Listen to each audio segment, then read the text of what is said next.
right, how about some good news? We're kicking off the week with several countries beginning to ease coronavirus lockdown restrictions as governments signal cautiously their efforts to contain COVID-19 are working. Australia reopening 3 Sydney beaches for exercise. Physical distancing rules are still in place. The city's most iconic beach, though, Bondi, remains closed. Over the past week, Australia reporting an average of only 37 new cases each day. In Germany, after a month-long lockdown, smaller shops are reopening.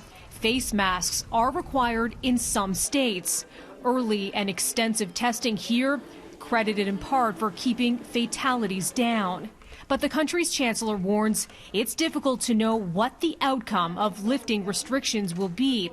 That's why they're moving slowly, saying a relapse would be tragic. More workers returning to offices with temperature checks at the door in South Korea, where only 13 new cases were reported Monday. It's widely believed that stringent testing and tracing has kept the country's outbreak under control.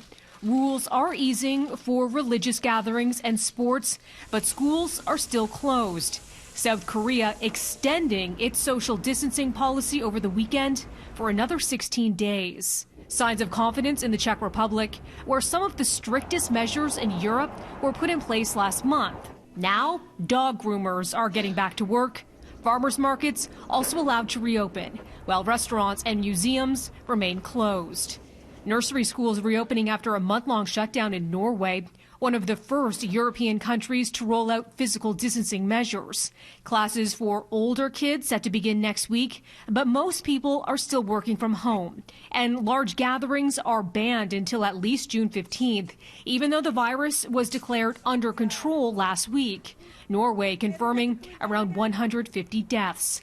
Looking ahead, New Zealand, home to some of the world's toughest lockdown measures, will begin easing rules starting next week. New Zealand recorded just 9 new cases Monday and no new deaths. For City News, I'm Melissa Duggan.